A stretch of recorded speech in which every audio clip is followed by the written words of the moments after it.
Este es nuestro mundo. Un lugar lleno de momentos, donde día a día pensamos en la tranquilidad de aquellos que confían en nosotros, generando miles de oportunidades, aprovechando cada segundo que se nos presenta para demostrar que podemos vivir una vida mejor. En ARL AXA Colpatria trabajamos incansablemente para proteger y desarrollar el capital más valioso de las empresas, su gente.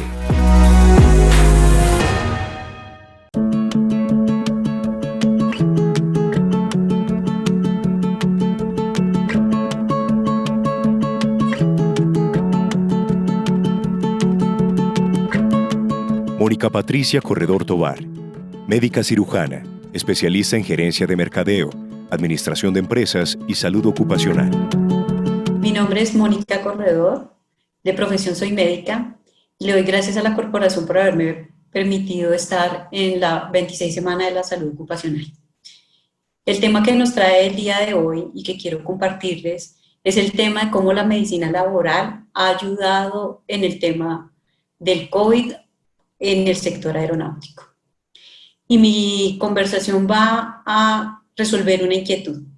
¿Fue la medicina laboral una pieza necesaria para la reactivación del sector aeronáutico en tiempos de COVID? Y para esto quiero remontarme algunos años atrás. Antes del COVID, la medicina laboral siempre ha sido una pieza fundamental en la reactivación del sector, de cualquier sector económico. La medicina laboral soporta todos los problemas de productividad, ausentismo y ayuda a que todos los programas de reincorporación laboral se hagan productivos, que se hagan activos dentro de una compañía. Y en el sector aeronáutico, la medicina laboral ha jugado un papel fundamental. Quiero contarles que antes del COVID siempre hemos hecho un análisis del ausentismo en el sector aeronáutico, pero hemos visto las difíciles condiciones que tenemos para lograr hacer una reubicación.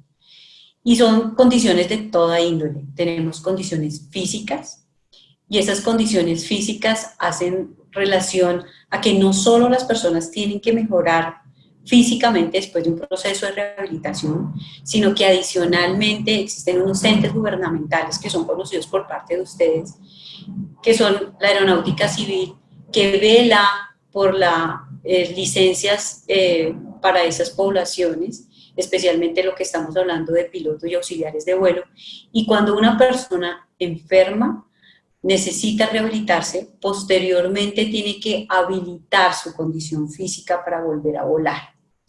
Eso hace que algunas patologías causen algunas demoras para que esas personas se puedan volver a rehabilitar a la línea, y hace que esas personas con algunas patologías tales como cánceres, patologías de enfermedades autoinmunes, tengan que permanecer largos periodos de tiempo posterior a su rehabilitación física, esperando solucionar su tema de sus licencias para poder volar.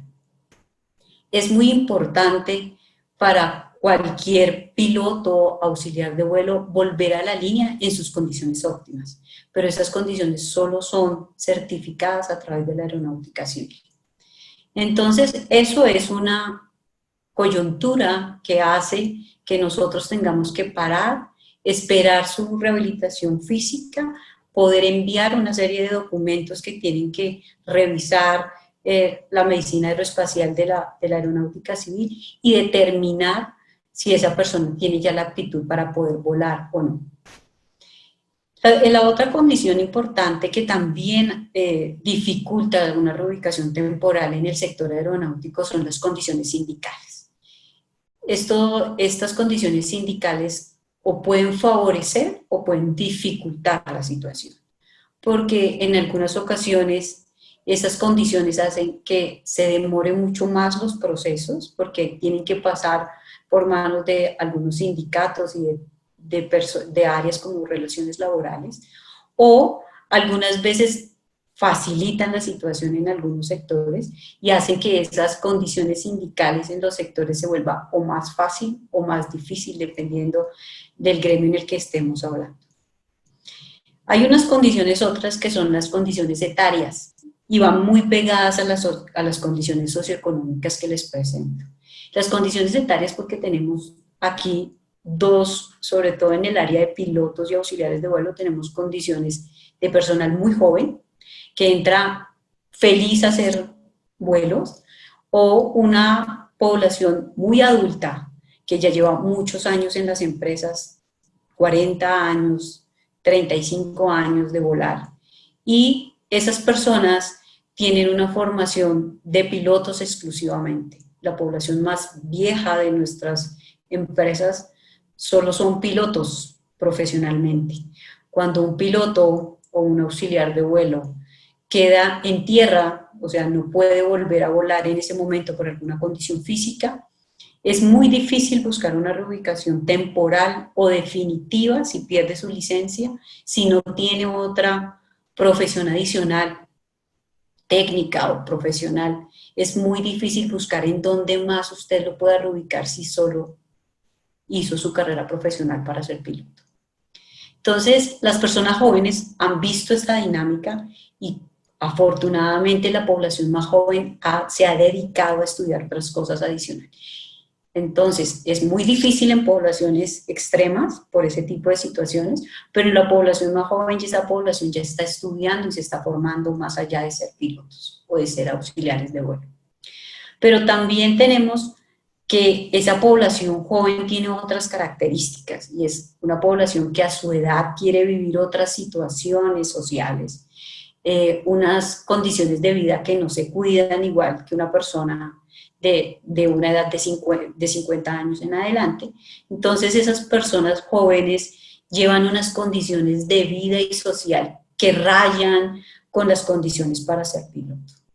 Es por eso para nosotros importante que las personas que tomen la decisión de ser pilotos o auxiliares de vuelo estén convencidos que esto es una condición de vida que definitivamente puede en algún momento de la vida variar, y esa condición cuando varía nos va a llevar a grandes problemas. A grandes problemas porque si yo quería ser auxiliar de vuelo cuando tenía 20 años, en un momento cuando ya tengo 30 años quiero realizarme en una familia y tener un hogar. Y en ese momento la condición de volar no va con la condición familiar y esto trae grandes problemas que no solo se ven en el ausentismo médico, sino en las otras condiciones de ausentismo que veremos más adelante. Y hay unas condiciones socioeconómicas que fluyen ahí también, y es que son personas muy jóvenes con unos grandes salarios que en el momento en el que quedan en tierra, pues su condición económica varía totalmente. O esas personas que ya vienen acostumbradas al final de la vida, que tienen 50, 55 años, que de su vida laboral, que lo que tienen unos niveles altos económicos, que una vez son reubicados, pues su condición económica varía totalmente. Y esto dificulta un proceso de reubicación, porque no es lo mismo estar con sus horas de vuelo que estar en tierra haciendo un trabajo netamente administrativo. Las otras son las condiciones reglamentarias, las normas que nos impiden llevar ciertas condiciones. O sea, hay personas que dada su condición juegan con el sistema de seguridad social y hacen que sea mucho más difícil poder lograr una reubicación en forma efectiva para la empresa. Y el objetivo final de cualquier reubicación es lograr que las personas sean productivas y que la empresa sienta que esa persona es productiva para la empresa, para la sociedad y para él mismo. Y eso no se logra si todas estas condiciones que hemos mencionado hasta el momento se dan. Entonces es un juego entre todas las condiciones que se puedan dar como persona, como sociedad y como empresa. El análisis que nosotros hicimos nos permitió revisar el ausentismo en el detalle y ver que el ausentismo no tiene solo un componente médico. El componente médico, hay un componente adicional que es un componente social. Y un análisis que se hizo, veíamos que más del 70% de las condiciones son condiciones no médicas que llevan a la gente a incluirse dentro de una forma de ausentismo. Y eso nos dio a hacer unas clasificaciones dependiendo de días de incapacidad y de tiempo en el transcurso del año. Vimos formas de ausentismo poliausentista, el policrónico y el crónico. El poliausentista es aquel trabajador que se ausenta en un periodo de tiempo, muchas veces por diferentes diagnósticos. Y esa persona tiene unas incapacidades cortas, menores a 5 días. Normalmente esa población es una población que realmente no está enferma, donde el componente no médico es mucho más alto que en el resto de las formas de ausentismo, a diferencia del policrónico y del crónico. El poliausentista, en un trabajo muy interesante que logramos hacer, se hizo una revisión detallada de cada una de esas personas. Hicimos valoraciones médicas que nos permitieron confrontar si de verdad tenían una razón médica para estar allí y para consultar muchas veces por diferentes diagnósticos. Y cuando pasábamos este punto no médico, pasamos a lo no médico y nos permitió establecer datos importantes de ver que la gente se incapacitaba por hechos como los cumpleaños de un ser querido, en las fiestas, en los mundiales, en las fiestas donde hay partidos de fútbol, y situaciones de estas que nos llevó a analizar a más profundidad el ausentismo y cruzar con vacaciones, cruzar con otros tipos de situaciones que no son de ente médico. Pero esto es importante para poder entender cómo poder trabajar en el tema del ausentismo. La otra forma de ausentismo es el ausentismo policrónico, y el policrónico es aquel que es una persona que no tiene más de 30 días de incapacidad continua, tiene incapacidades mayores a 5 días, pero casi siempre consulta por un mismo diagnóstico. Y a diferencia del grupo anterior, este grupo definitivamente ya puede tener un componente médico mucho mayor que el componente no médico. Y ese componente médico, ¿por qué se da y por qué se da ese tipo de incapacidades? Se da sencillamente porque la gente o no tiene una seguridad social que le haya logrado tener un diagnóstico a tiempo y tiene muchas consultas con muchas incapacidades cortas. Pero esto nos lleva también a analizar, a ayudar, qué es la razón de ser de los servicios de medicina laboral en una empresa, a poder direccionar de forma rápida y oportuna la atención de una persona que está enferma y que requiere un tratamiento para su recuperación y su posible reubicación temporal. La persona crónica, esa persona que tiene más de 30 días de incapacidad, y normalmente también en este grupo tenemos un grupo importante de personas con un gran compromiso médico, esas incapacidades, al no médico. El no médico definitivamente puntea en el poliausentista, pero no en el crónico. El crónico es una persona que definitivamente tiene una enfermedad que le ha causado un periodo de tiempo y que lo que hemos hecho es ayudarla administrativamente a que se solucione su tema administrativo, porque hoy en Colombia el proceso administrativo para una persona que cumple 180, 540 días, se hace mucho más complicado, más cuando uno lo conoce. Entonces es explicarle a esa población qué debe hacer. Y desde la parte médica, que es nuestra razón de ser, es ayudarles y orientarlos en el mejor tratamiento para que puedan recuperarse y, de ser posible, volver a trabajar. De no ser posible, llegar a un proceso de calificación de pérdida de capacidad laboral y definir si es un caso de un inválido o no en este país. Pero este grupo final de ausentismo crónico, también tenemos las personas que juegan con el sistema y que detrás de problemas legales que este país, o de vacíos legales que el país tiene, hace que se escuden dentro de grandes problemas que tenemos en ese ámbito. Y definitivamente es una población que puede llevar 5 años, 10 años incapacitados, y todos tenemos esos casos en nuestras empresas. Gente que lleva mucho tiempo incapacitada y que su problema administrativo no está resuelto.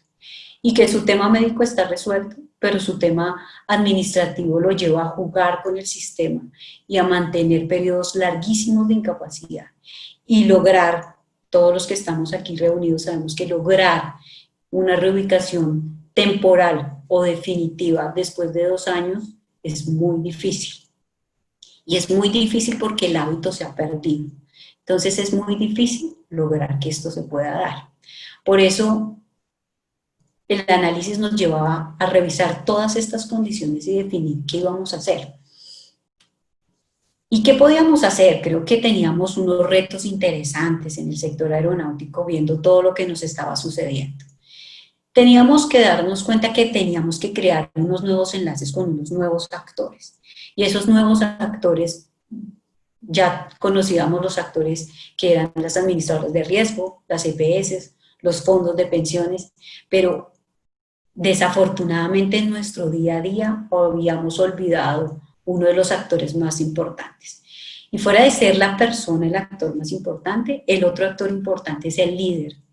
El líder juega un papel fundamental en hacer que un proceso de reintegro laboral se dé efectivamente.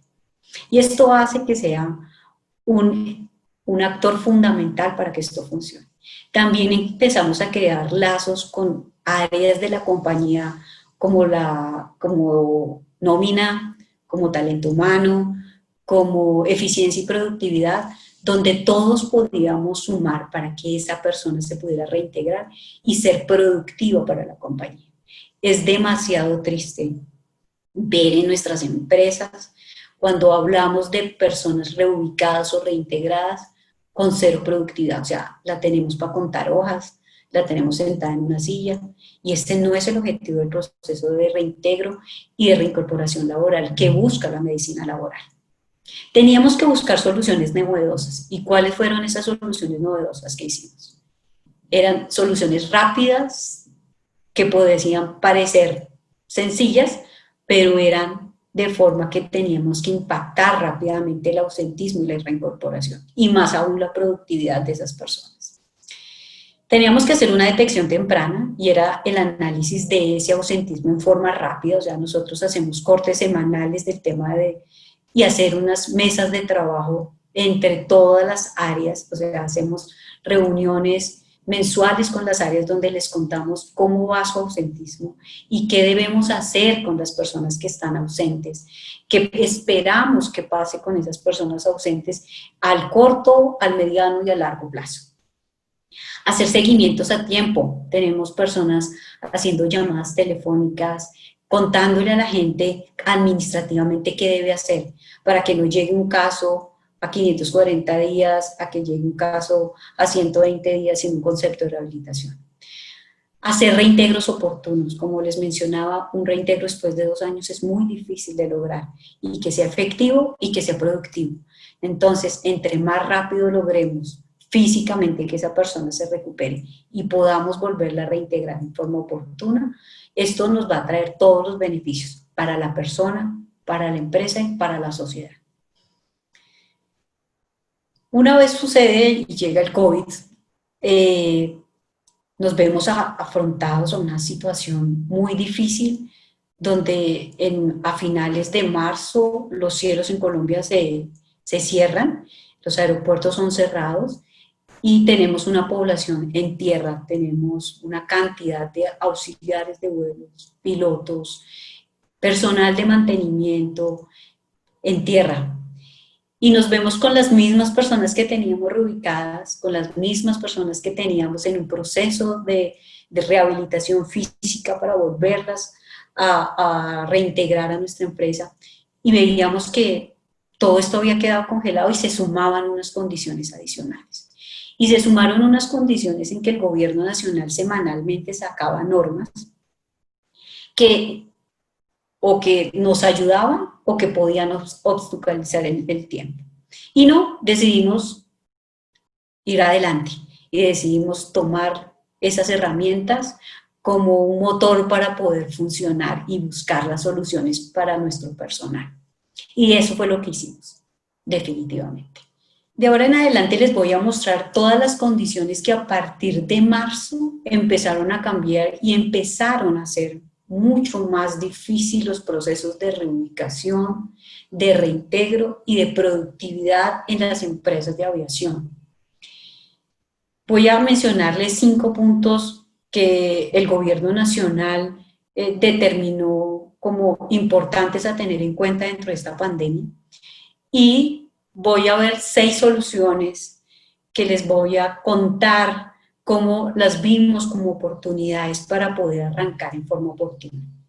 La población vulnerable que el gobierno nacional establece define aquella población que definitivamente tiene que hacer un trabajo en casa. Y esas condiciones eran personas que tenían una edad mayores de 60 años, que tenían algunas enfermedades de tipo respiratorio, cardiovascular, enfermedades autoinmunes, enfermedades tipo cáncer, obesidad, y todas estas personas, llevadas a todas las condiciones que hablamos anteriormente, pues hacía que tenían que quedarse en casa. Estamos hablando de una población que definitivamente su trabajo no puede ser en casa. Y ustedes ven en la diapositiva el meme que hay ahí frente al tema.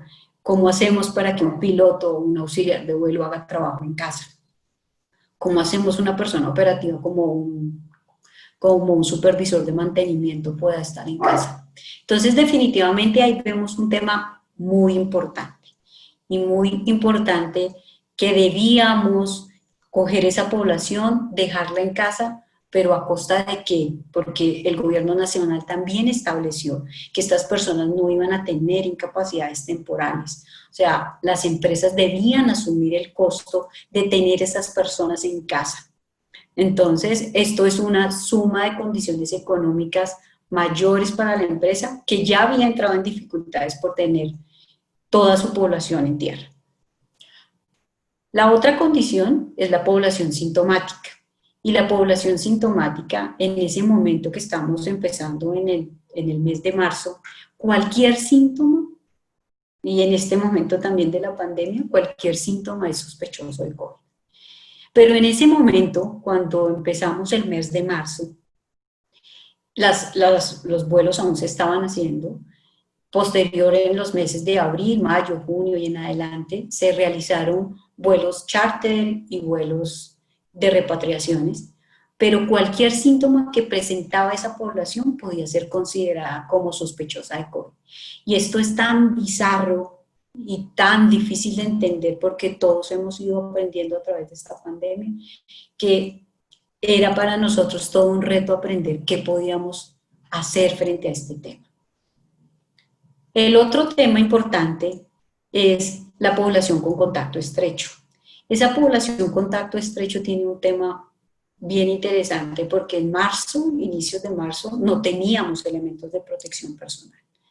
No existían normas en ese momento que establecieran qué elementos debíamos usar. Y teníamos grandes problemas, y teníamos una población que cada vez que tenía un contacto estrecho con un positivo en vuelo, debíamos, por obligación gubernamental, bajar a toda la tripulación de esa aeronave. Eso significa que podíamos tener de 7 a 10 personas en tierra cada vez que había un contacto positivo. Y eso significó tener más de 300 personas en tierra en un momento dado.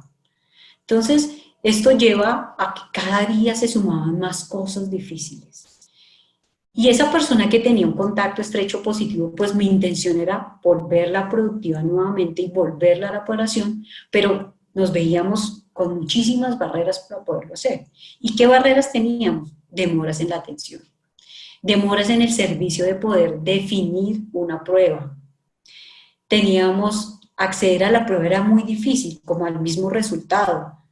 Tener una prueba en 24 horas era casi imposible, podíamos tener una prueba en 4 o 5 días, y como ustedes se dan cuenta en la presentación, en ese momento no estaban los laboratorios certificados, se estaban haciendo muy pocas pruebas, teníamos que esperar el tiempo necesario para realizar la prueba desde el momento del contacto.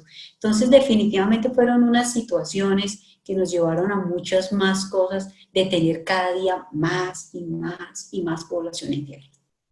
La siguiente situación era tener qué podía pasar con esa población de tripulantes que iban a tener COVID y que iban a requerir una unidad de cuidados intensivos.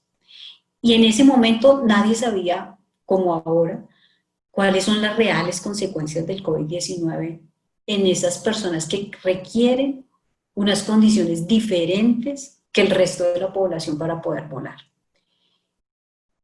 El personal que vuela, definitivamente, como les decía yo, la aeronáutica civil tiene que avalar que esas personas se encuentran en una condición óptima física. Y sin conocer las consecuencias que el COVID-19 trae a nivel neurológico, cardíaco, respiratorio, es muy difícil al final poder definir cuál es el momento óptimo y cuáles son los exámenes que nos definen cuáles son esas secuelas al final.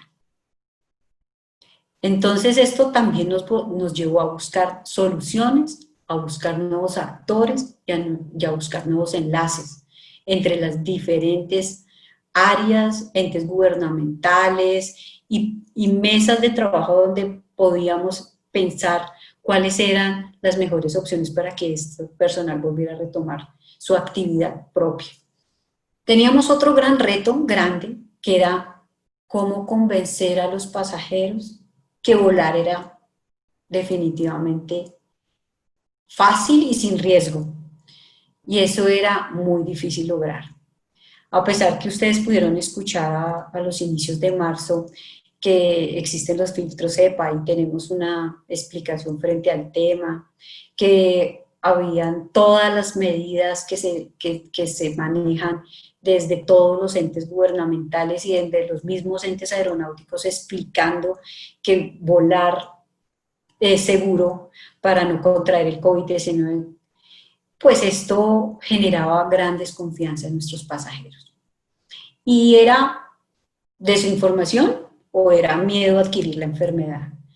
Entonces era el gran reto la reactivación que íbamos a tener de nuestros vuelos en algún momento, pero con las cifras que teníamos, esa nueva normalidad iba a ser muy difícil y era todo un reto para las compañías de aviación demostrar que estaban preparadas para hacerlo.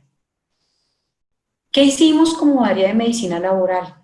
Y creo que esta es la parte más importante de demostrar la respuesta a la pregunta con la que iniciamos.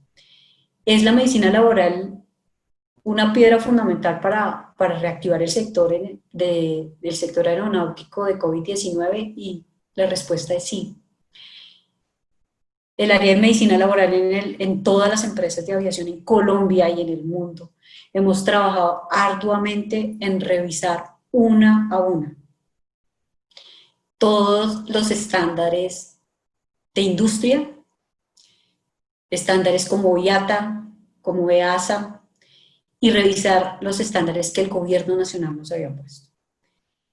Resoluciones como la 666, que creaba los protocolos de bioseguridad, y estándares como la resolución 1054, que también nos dio para poder sacar los vuelos nacionales, y una vez también la resolución para sacar los vuelos internacionales.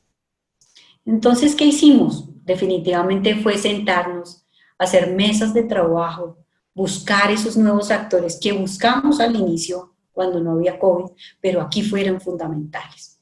Sentarnos con las secretarías de salud, sentarnos con la aeronáutica civil, sentarnos con el mismo Ministerio de Salud a trabajar en soluciones para que pudiéramos reactivar el sector aeronáutico.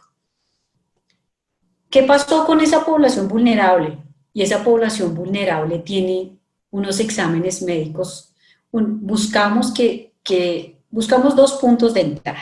El primer punto de entrada para las empresas era el conocimiento que teníamos de los exámenes médicos ocupacionales y hacer un análisis detallado de las personas que eran vulnerables según esos exámenes.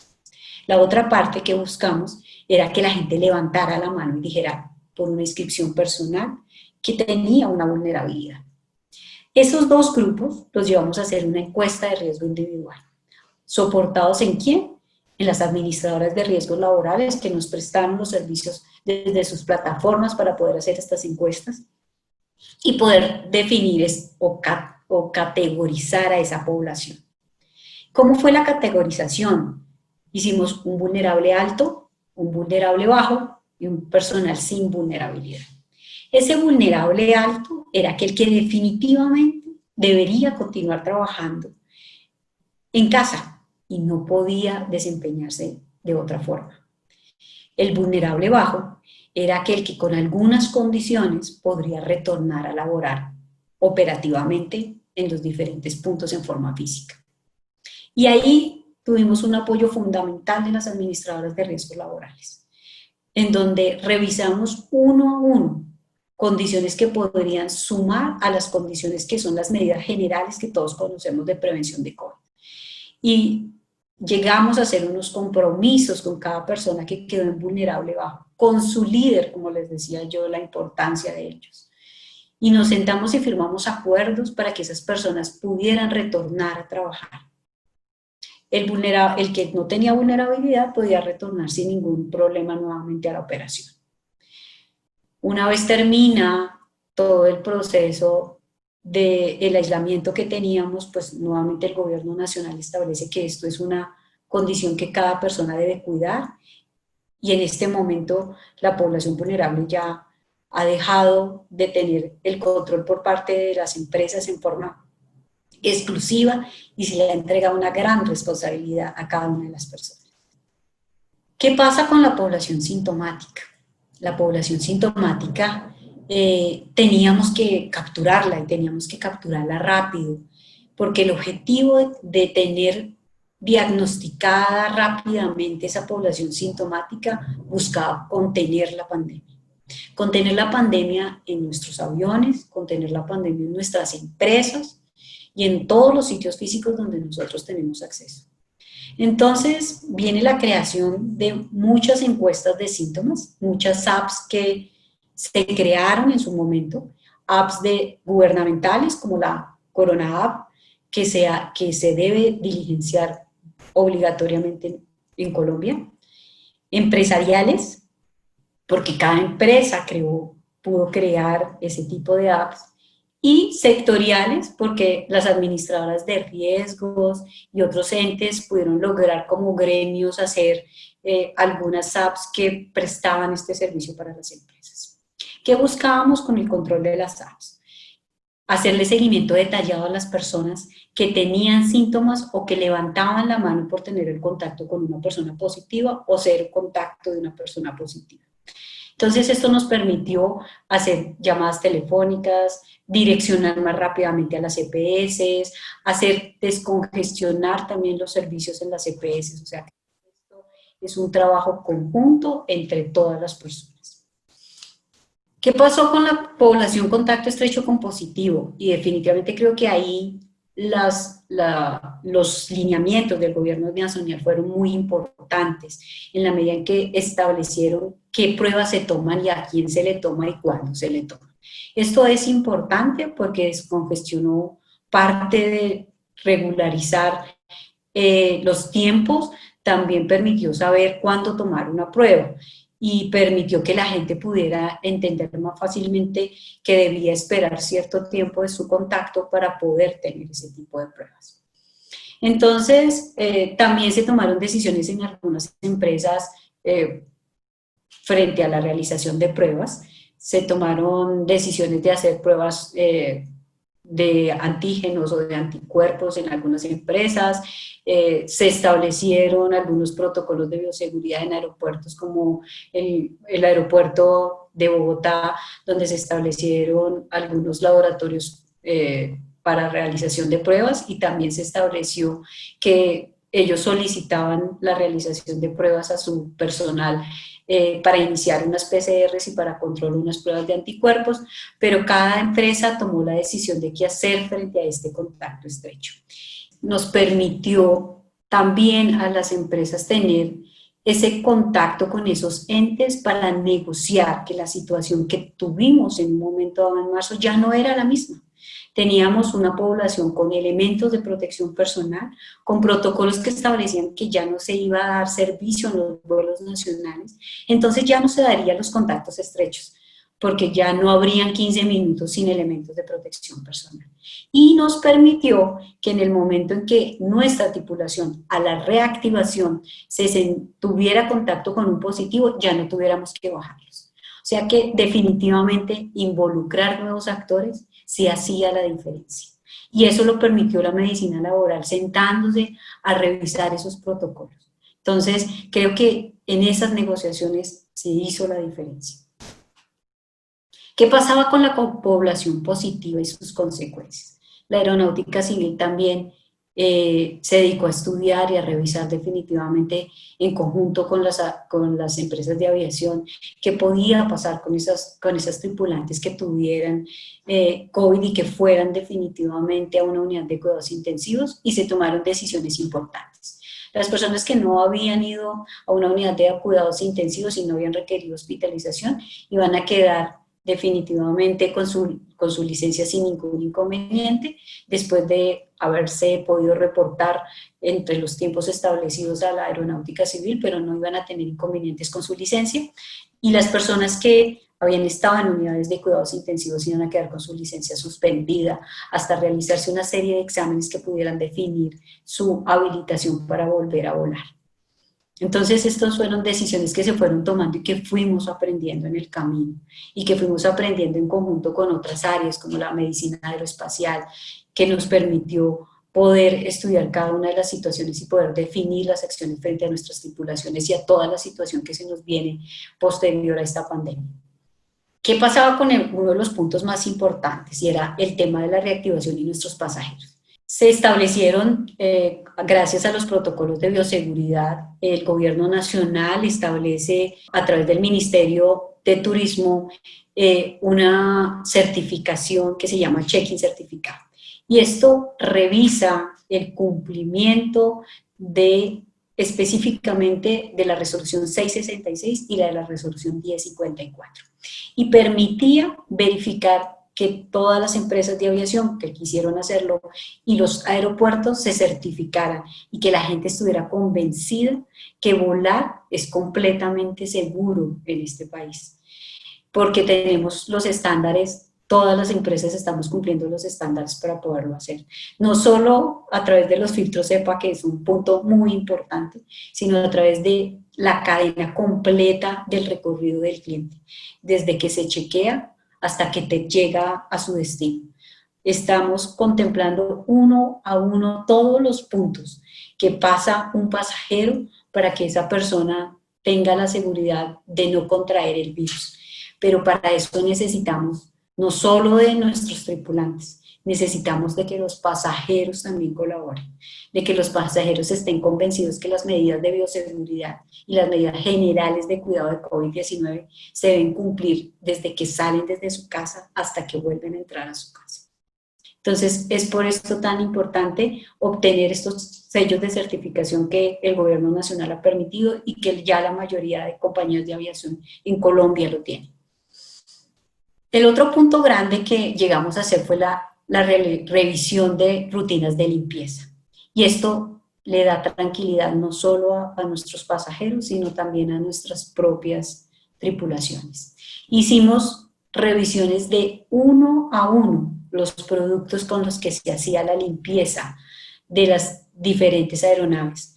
Ustedes saben que hay limpiezas específicas para vuelos en tránsito, para vuelos en pernocta, y eso nos permitió revisar qué se utilizaba en cada una de esas limpiezas. Y así lo hicimos. Hicimos limpiezas, revisamos las limpiezas, revisamos el qué, el cómo, el cuándo y el dónde. Cómo lo podíamos hacer bien. Y ustedes ven en esta presentación varios videos de muchas compañías que tienen protocolos estrictos de limpieza en diferentes momentos de las aeronaves. Después de todo esto, definimos para dónde vamos. Y creo que ahí resuelve la pregunta con la que iniciamos. ¿Para dónde vamos? Necesitamos volver a volar, necesitamos que nuestros pasajeros y mucho más que nuestros tripulantes crean que volar es completamente seguro. Nosotros queremos que la gente esté segura, que cuidándose ellos, también cuidan a sus familias, que volar en cada una de estas situaciones no van a correr el riesgo de que el riesgo está, pero que el riesgo lo tenemos controlado, de que co-creamos entre todos los actores de la seguridad social y con un protagonismo desde el área de la salud ocupacional y desde la medicina laboral, cómo podíamos que todas esas personas que tenían ciertas condiciones pudieran volver a ser activos en la operación, que queremos que volvamos a ser productivos y reactivar el sector. Queremos nuevamente invitarlos a la seguridad de que hoy tenemos el control de los riesgos que tenemos, de que nos sentamos y revisamos los estándares internacionales, los estándares de industria y los estándares del gobierno nacional. Por eso hoy hemos retomado nuevamente los vuelos nacionales e internacionales en Colombia y los invitamos a volar con la seguridad de que yo hoy me subiría con mi familia a volar nuevamente. Muchas gracias.